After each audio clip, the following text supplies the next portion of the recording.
కొమరంభీం ఆసిఫాబాద్ జిల్లా సిర్పూర్ కాగజ్ నగర్లోని బీఆర్ఎస్ నాయకుడు ఆర్ఎస్ ప్రవీణ్ కుమార్ తన నివాసంలో మీడియా సమావేశం నిర్వహించారు. మీడియా సమావేశంలో మాట్లాడుతూ కాంగ్రెస్ పార్టీ రైతు భరోసా ఇప్పటివరకు వేయలేదు, వెంటనే రైతు భరోసా వేయాలని అన్నారు. 2 లక్షల మంది రైతులకు మాత్రమే రుణమాఫీ అయిందన్నారు. అలాగే పేపర్ మిల్లు కార్మికుల సమస్యపై మరియు సిర్పూర్ నియోజకవర్గం అభివృద్ధి సమస్యల పట్ల మాట్లాడారు.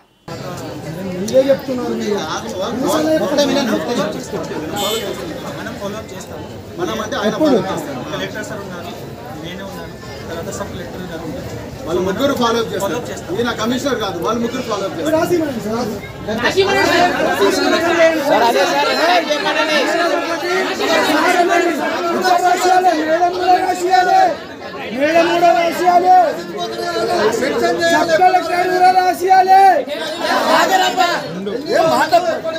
రికార్డింగ్ చేయండి.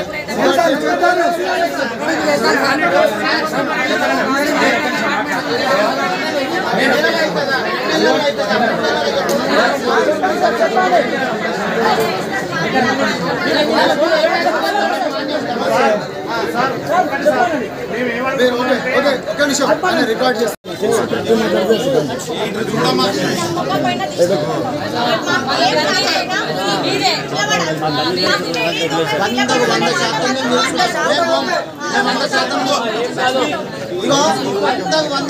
మీ వెనక మీ ఏ పని అయినా మాది 200 మంది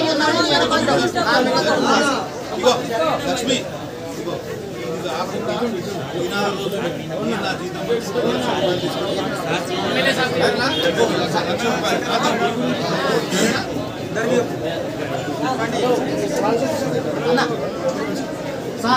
ఫైనల్ ఏంటంటే ఇవాళ ఎమ్మెల్యే గారు, అడిషనల్ కలెక్టర్, సబ్ కలెక్టర్ నమ్మకం మీద ఇవాళ మేము ఈ చెక్ తీసుకుంటాము.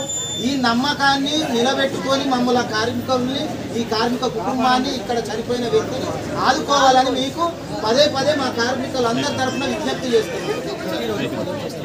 ఇది దయచేసి ఆటంకం కలిగియకండి, ఇది నిలబెట్టండి. నేను చెప్పినా కదా, నా జీతంలోకి వెళ్ళి 1 లక్ష రూపాయలు. థ్యాంక్ యూ సార్, ధన్యవాదాలు సార్. Okay sir.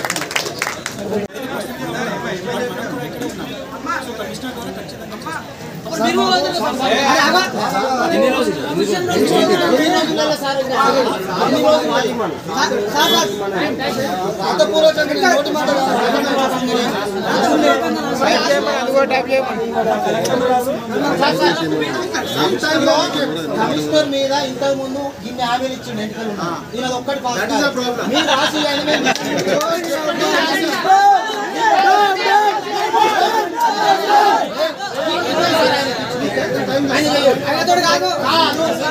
ఏ పని కాదు.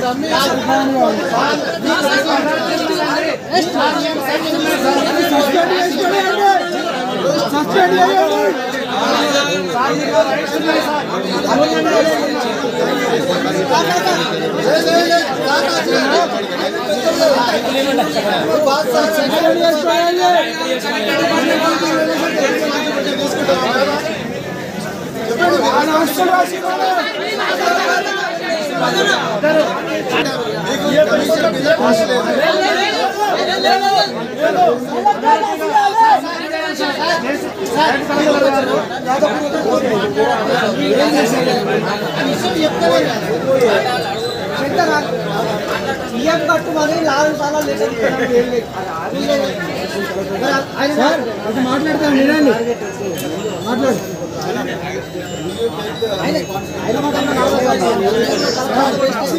ఇవన్నీ కాదండి, మీరు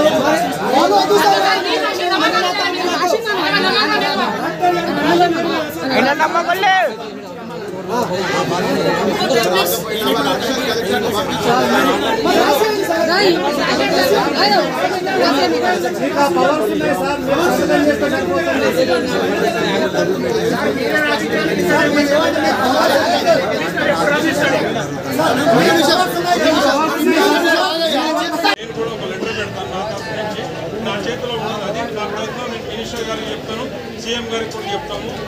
మా తరపు నుంచి కొంతవరకు అయితే నేను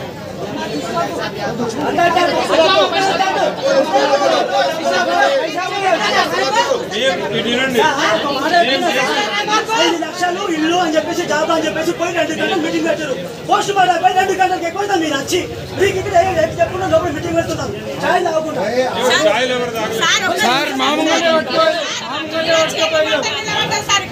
అదే చెప్తున్నారు, కోర్టులో వస్తున్నారు, అదే చెప్తున్నారు.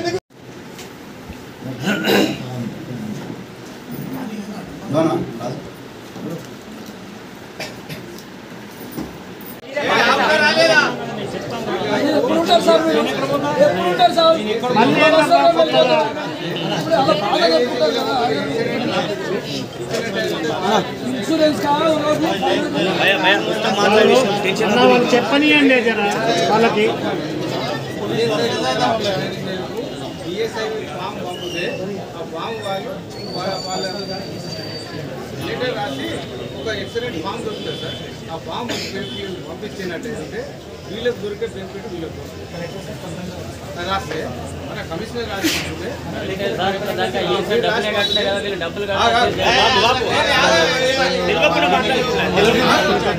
మళ్ళీ మొదటికి తీసుకొచ్చాడు చేపిద్దాం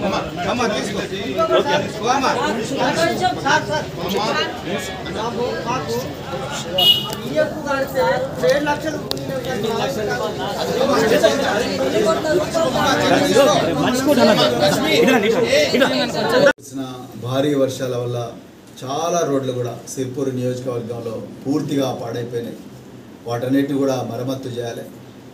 అదేవిధంగా మరి కాగజ్ నగర్ చౌరస్తా నుండి కాగజ్ నగర్ పట్టణానికి వచ్చే రోడ్ల మీద పెద్దవాగు మీద అయితే బ్రిడ్జ్ ఉందో దాదాపుగా 45-50 సంవత్సరాల వయసున్న బ్రిడ్జ్ మరి విపరీతంగా ఈ పేపర్ మిల్క్ వచ్చే వాహనాలన్నీ కూడా రావడం వల్ల మరి మహారాష్ట్రకు పోయే బస్సులు హెవీ లారీలు ఏవైతే ఉన్నాయో 16 వీలర్స్ ఇవన్నీ కూడా రావడం వల్ల బ్రిడ్జ్ పూర్తిగా వీక్ అయిపోయి మరి ఊగుతూ ఉన్నదని చాలామంది ప్రయాణికులు చెప్తా ఉన్నారు.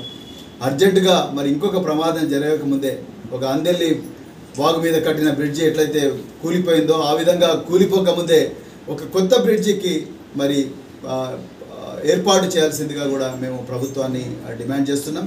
అదేవిధంగా ఈ వానాకాలంలో పాడైపోయిన రోడ్లన్నీ కూడా మళ్ళీ యుద్ధ ప్రాతిపదిక మీద ఈ రోడ్లన్నీ కూడా రిపేర్ చేయాలి. అదేవిధంగా సిర్పూరు రైల్వే ఓవర్ బ్రిడ్జ్ ఏదైతే ఉన్నదో ఆ ఓవర్ బ్రిడ్జ్లో సగం మాత్రమే కట్టిన బస్సులు పోతున్నాయి కానీ అటువైపు ఇటువైపు పూర్తిగా లేదు. ఇదే విధంగా అందెల్లి దగ్గర కూడా బట్పల్లి నుంచి అందెల్లి పోయే రోడ్డు మీద ఇప్పటికి కూడా తీవ్రమైన అసౌకర్యం కలుగుతున్నది ప్రయాణికులకు. అసలు ఆ రోడ్డు అయితే 5 సంవత్సరాల నుంచి మరి బీజేపీ కార్యకర్త భూమి అది లీగల్ ప్రాబ్లం ఉంది అంటున్నారు. మరి లీగల్ పరగొడుతున్నప్పుడు మరి బీజేపీ ఎమ్మెల్యే ఉన్నప్పుడు వాళ్ళ కార్యకర్తతో మాట్లాడి మరి అక్కడ సెటిల్ చేయొచ్చుగా మ్యాటర్. అది సెటిల్ చేయకపోవడం వల్ల ఇప్పటికి కూడా ఆ భూమి రోడ్డు అనేది ఇప్పటికి కూడా అసంపూర్తిగా ఉన్నది. మొత్తం గుంతలు వచ్చేసినాయి. చాలామంది ప్రయాణికులు పోలేకపోతున్నారు. ఆటో డ్రైవర్లు చాలా ఇబ్బంది పడుతూ ఉన్నారు. రాత్రి పడేది ఇంకా ఘోరంగా ఉన్నది. ఈ రోడ్ల విషయాన్ని కూడా సీరియస్గా ప్రభుత్వం ఆలోచించాలని చెప్పేసి ఈ సందర్భంగా మరొకసారి మనవి చేస్తూ అదేవిధంగా మరి కేసీఆర్ గారు ప్రతిసారి కూడా రైతు బంధు ఇచ్చేవారు. ఎకరానికి 5,000 రూపాయలు, వానాకాలం యాసంగికి 5,000 రూపాయలు. రేవంత్ రెడ్డి ప్రభుత్వం 7,500 రూపాయలు ఇస్తామని చెప్పి ఇంతవరకు ఒక్క పైసా కూడా ఇవ్వలేదు. ఇంకొక 2 నెలల్లో ఇంకొక 1.5 నెలల లోపలనే మళ్ళీ వానాకాలం పంటలు కోతకు వస్తున్నాయి. మరి ఇంతవరకు రైతు భరోసా అనేది రైతు భరోసా అని పేరు మార్చిండ్రు తప్ప ఇంతవరకు ఒక్క పైసా కూడా రైతుల అకౌంట్లలో పడలేదు. అంటే మరి నేను రైతు రుణమాఫీ చేసిన అని చెప్పి ముఖ్యమంత్రి గారు రైతు భరోసా అంటే రైతు బంధు ఒకప్పటి రైతు బంధు ఇప్పుడు రైతు భరోసాను ఎగ్గొట్టే కుట్ర చేస్తూ ఉన్నాడు అనేది చాలా క్లియర్గా కనిపిస్తూ ఉన్నది. మరి రేవంత్ రెడ్డి గారు మీకు ఏ మాత్రం కూడా సిగ్గు శరం ఉన్నా అర్జెంటుగా ఈ రైతు భరోసా రైతుల అకౌంట్లో వేయాలి. ఎందుకంటే పంట చేతికి వచ్చిన తర్వాత మీరు ఇచ్చే పెట్టుబడి దేనికి పనికిరాదు. ఇప్పటికీ అప్పుల పాలైన రైతులు. సో అది కూడా ప్రభుత్వం ఆలోచించాలని చెప్పేసి కోరుకుంటూ మరొకసారి మీడియా మిత్రులందరికీ కూడా హృదయపూర్వక డాక్టరే ఇక్కడ ఎమ్మెల్యేగా ఉన్నప్పుడు ఆరోగ్య స్థితి ఇంత ఘోరంగా ఉంటే మరి ఎట్లా? మరి పాల్వాయి హరిబాబు గారిని అడుగుతున్న ఒక ప్రజా లైఫ్ కేర్లో పేషెంట్లు ఎప్పుడు కూడా నిండుగా ఉంటే సరిపోతుందా? మరి ప్రభుత్వ హాస్పిటల్స్ పరిస్థితి ఏంది? నిన్నగాక మొన్న మేము నిన్ననే పెసరగుంటలో ప్రభుత్వ పాఠశాలకు పోయినాం. ఒక్కడే టీచర్ ఉన్నారు, 27 మంది విద్యార్థులు ఉన్నారు. ఒక్క విద్యార్థి కూడా మరి ఇంగ్లీష్ రావడం లేదు. ఇంగ్లీష్ మీడియం స్కూల్ అన్నారు, ఒక్క విద్యార్థి కూడా ఇంగ్లీష్లో చదవడం రావడం లేదు. మ్యాథమెటిక్స్ మరి లెక్కలు చేయలేకపోతున్నారు పిల్లలు. వాళ్ళు ఏం చదువుతున్నారో వాళ్ళకి అర్థం కావడం లేదు.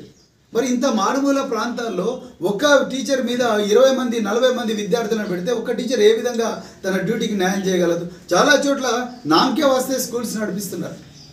ఈ పరిస్థితి రాకూడదు. అందుకొరకే మళ్ళీ గవర్నమెంట్ రిక్వెస్ట్ చేస్తున్నా, దయచేసి ఎక్కువగా టీచర్లు రిక్రూట్ చేయండి. మారుమూల ప్రాంతాలకు ఇంకా ఎక్కువగా టీచర్లను పంపించండి. ఇక్కడ ఎందుకంటే తల్లిదండ్రులకు చదువు లేదు, అందుకొరకు వాళ్ళ పరిస్థితి దయనీయంగా ఉంటుంది. వాళ్ళ పిల్లలు ఏం చదువుతున్నారో వాళ్ళకి తెలిసే పరిస్థితి లేదు. కాబట్టి దాని గురించి కూడా ఒకసారి ప్రభుత్వం సీరియస్గా ఆలోచించాలని చెప్పి కోరుకుంటూ, మరి ఇంత చక్కటి అవకాశం ఇచ్చిన మీడియా మిత్రులందరికీ కూడా మరొకసారి హృదయపూర్వక ధన్యవాదాలు చెప్తున్నాను. జై తెలంగాణ. జై.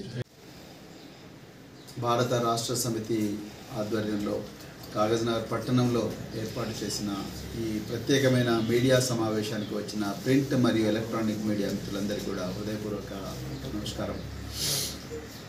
మిత్రులారా, మొట్టమొదట నిన్న రాత్రి కాగజ్నగర్ పట్టణంలో పెద్దవాగు దగ్గర జరిగిన ప్రమాదంలో ప్రాణాలు కోల్పోయిన మరి నగేష్ అనే ఒక మున్సిపల్ కార్మికుడు, అదేవిధంగా గాయపడ్డ ప్రేమ్ అనే ఇంకొక మున్సిపల్ కార్మికుడు, వీళ్ళిద్దరి కుటుంబాలకు కూడా నేను ప్రగాఢ సానుభూతి తెలియజేస్తున్నా. నిజానికి ముఖ్యమంత్రి ఆధీనంలో నడుస్తున్న ఈ department, municipal administration and urban development department, మరి రాష్ట్రంలో వేల విగ్రహాలు నిమజ్జనం అవుతున్నాయి. కానీ కాగజ్నగర్ పట్టణంలో ఒక 200-300 విగ్రహాలు కూడా నిమజ్జనం కాలేదు. కానీ ఒక వ్యక్తి చనిపోవడం, అదేవిధంగా ఒక కార్మికుడు గాయాల పాలవడం చాలా బాధగా ఉంది.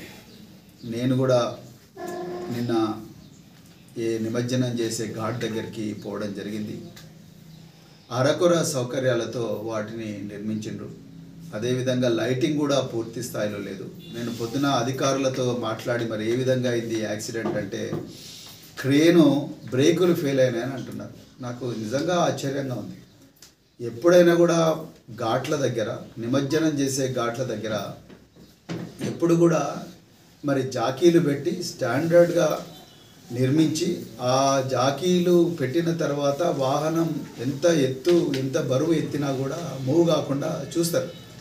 నేను హైదరాబాద్ నగరంలో గణేష్ నిమజ్జన బందోబస్తులు దాదాపుగా 9 సంవత్సరాలు చేసిన 9 సంవత్సరాల్లో ఒక్కరోజు కూడా ఒక వ్యక్తి చనిపోలేదు. చాలా జాగ్రత్తగా వ్యవహరించాలి, లేకపోతే మాత్రం రాబోయే పరిణామాలకు మొత్తం కూడా పేపర్ మిల్ యాజమాన్యమే బాధ్యత వహించాలని చెప్పి కూడా ఈ సందర్భంగా నేను చెప్తున్నా. అదేవిధంగా మరి మేము రైతు రుణమాఫీ గురించి మేము గ్రామీణ ప్రాంతాల్లో తిరగడం జరిగింది. ఎంత ఘోరం అంటే 45 లక్షల మంది రైతులకు రుణమాఫీ రావాల్సి ఉండగా కేవలం 21 లక్షల మంది రైతులకే ఇచ్చిండ్రు. అది కూడా అన్ని డాక్యుమెంట్లు ఉన్నా కూడా రుణమాఫీ ఇవ్వడం లేదు. ఇది వాస్తవం. అన్ని డాక్యుమెంట్లు ఉన్నా కూడా రుణమాఫీ లేదు. అదేవిధంగా 2 లక్షల పైన ఉన్న 2,20,000, 2,50,000, 2,70,000, 3 లక్షలు అలాంటి రుణాలున్న రైతులు మేము ఆ ఎక్స్ట్రా డబ్బు ఆ 60,000, 20,000, 30,000, 2 లక్షలకు పైన ఉన్నది బ్యాంకుల్లో కడతాం, మాకు రుణాన్ని మాఫీ చేయండి అంటే ఒక్క అధికారి కూడా మాట్లాడతాడు. ఏమనంటే మాకు రేవంత్ రెడ్డి నుంచి ఆదేశాలు లేవంటున్నారు. మా దగ్గర డబ్బు లేదని ఇండైరెక్ట్గా మాట్లాడుతూ ఉన్నారు. అసలు ఏం జరుగుతున్నది తెలంగాణలో? మరి డబ్బులు లేని ఉత్తమ్ కుమార్ రెడ్డి, కోమటిరెడ్డి వెంకటరెడ్డి ప్రభుత్వ ఖర్చుతోని ప్రభుత్వ హెలికాప్టర్ను తీసుకొని హైదరాబాద్ నుంచి నల్గొండకు హెలికాప్టర్లలో పోతున్నారు. గంటన్నర రోడ్డు మీద పోయేదానికి, ఒక గంటన్నర రోడ్డు ప్రయాణం చేస్తే వచ్చేదానికి ఒక హెలికాప్టర్ను తీసుకొని వాళ్ళ జిల్లాల్లో తిరుగుతూ ఉన్నారు 2 మంత్రులు. ముఖ్యమంత్రి గారు, మీకు ఈ విషయం మీద సోయి ఉన్నదా? తెలంగాణ ప్రజల రక్తం తాగుతున్నారు మీ మంత్రులు. ఒకరోజు హెలికాప్టర్ వాడితే 5 లక్షల రూపాయలు. ఒకరోజు నల్గొండ జిల్లా అంతా రోడ్డు మీద తిరిగితే 5,000 రూపాయలు. మళ్ళీ చెప్తున్నా, ఒకరోజు 5,000 రూపాయలు కట్ చేస్తే నల్గొండలో ఒక రోజంతా రోడ్డు మీద తిరగవచ్చు, రోడ్డు మీద ప్రయాణం చేస్తే. దానికి మీ మినిస్టర్లు ఏం చూపించుకోవాలని హంగు ఆర్భాటాలతోని లేకపోతే పేరెంటాలకు ప్రభుత్వ డ్యూటీ పెట్టుకొని పెళ్లిళ్లకు పేరెంటాలకు పోయే పరిస్థితి ఇలా కోమటిరెడ్డి వెంకటరెడ్డి గారు, ఉత్తమ్ కుమార్ రెడ్డి గారు, రకరకాల మంత్రులు వాళ్ళ ఊర్లలో తిరుగుతున్నారు. నిజానికి ఖమ్మంలో వరదలు జరిగినప్పుడు, పెద్దవాగుకు వరదలు వచ్చినప్పుడు, అదేవిధంగా పెద్దవాగుకు వచ్చిన వరదల వల్ల మరి బెజ్జూరు కానీ కౌటాలలో కానీ రకరకాల ప్రాంతాల్లో మరి పంటలు నాశనమైనప్పుడు ఒక్కరు కూడా రాలేదు మీ మంత్రులు. మీ సీతక్క గారు రాలేదు ఇన్ఛార్జ్ మంత్రి, తర్వాత ఇంకెవరూ రాలేదు. ఇదే కాగజ్ నగర్ పట్టణంలో ఇలా ఒక వ్యక్తి చనిపోవడం, అదేవిధంగా ఇంకొక వ్యక్తి గాయాల పాలవడం, ఇది చాలా అంటే చాలా బాధాకరం.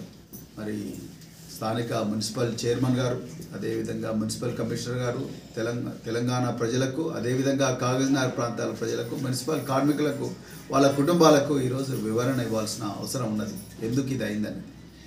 అదే కుటుంబానికి పూర్తి స్థాయి ఎక్స్గ్రేషియా ఇవ్వాలి, వాళ్ళ కుటుంబంలో ఒకరికి ఉద్యోగం ఇవ్వాలి, అలాగే వాళ్ళ పిల్లల చదువులు కూడా ప్రభుత్వమే చూసుకోవాలి. వాళ్ళకి కనీసం ఇల్లు కూడా లేదు కాంట్రాక్ట్ కార్మికులకు, వాళ్ళకు ఇల్లు కూడా ప్రభుత్వం తన ఖర్చుతో తానే కట్టించాలి.